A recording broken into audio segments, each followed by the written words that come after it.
Hello everyone, my name is Juliana. This is week 3 for the imperialism, and we were learning about different parts of the imperialism and the Chinese and the British, and so let's get started. The first question that was asked is, what did the British discover the Chinese would buy?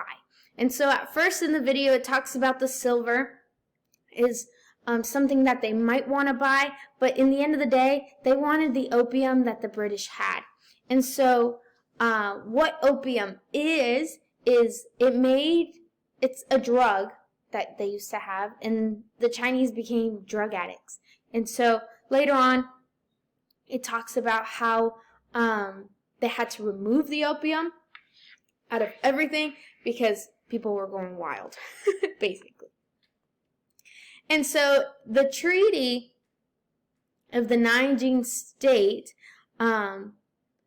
and so this is the part where it got a little interesting for me, because I was like, how are they going to send off monkeys? Well, burning monkeys with, like, bombs on their backs. Which John Green said, oh, I thought they were flaming monkeys. But I'm like, so that's a little crazy. But anyways, they were unsuccessful at the end of the day. And then Hong Kong and other 5 treaty ports, they had $2 billion in cash. I don't know if I can understand what $2 billion looks like, because I can barely understand what $100 looks like. But yeah, so they had $2 billion in cash. And then the Scrabble of Africa, that's when all the different parts of Africa started breaking up into countries. And seeing that come into the video, it was interesting for me to see, because I already thought that they were already different countries. But in the 19th century, the imperialism of Europe and Africa, and the map was scattering them around, and it was showing the different parts that it was breaking off into. Besides the nationalism and other motives of the European that take over Africa, it was mostly just a mixture of different things of production as well. But the Europeans wanted to colonize the raw materials and cotton and copper and rubber and all these other things for industrial economics. And then we have the other parts that it's the technology that the Europeans had that made things easier for the Africans. Africa, really, because they're all different countries now, and so they're not just one. People don't understand when you say you're African, they have different countries. It's not just like one place, because that's it, but it's other places as well. The first one is steamships. I apologize for that.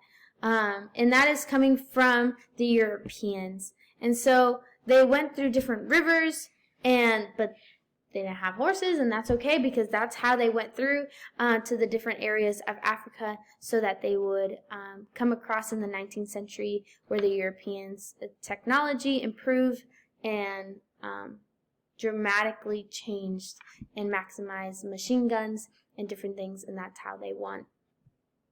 How did the Europeans go to dominate Africa? That's when the Europeans dominated Africa.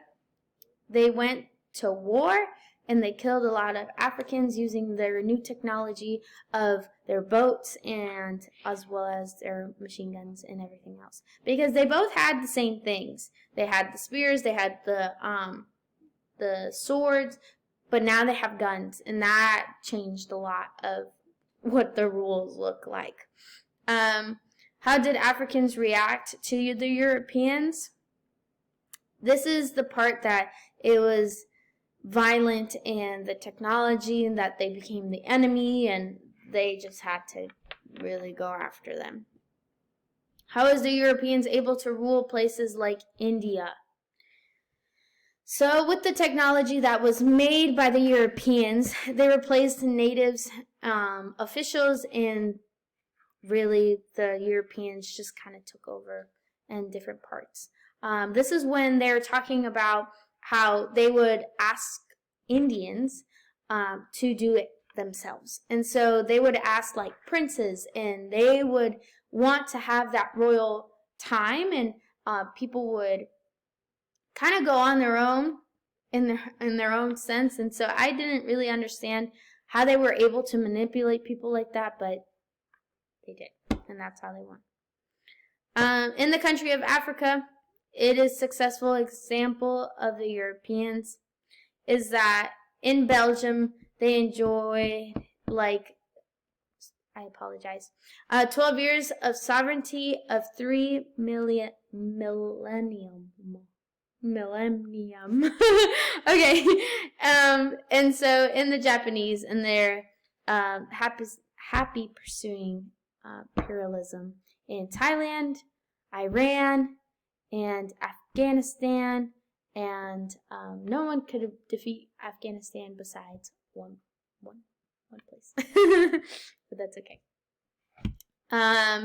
What is the long-lasting impact of imperialism? It's the developing nations that come from it and the separation of different areas. And so that is week 3. I hope you followed along with the video with me, and we are learning a lot together. Thank you for watching. I hope you have a great afternoon, day, night. Have a good one. Bye.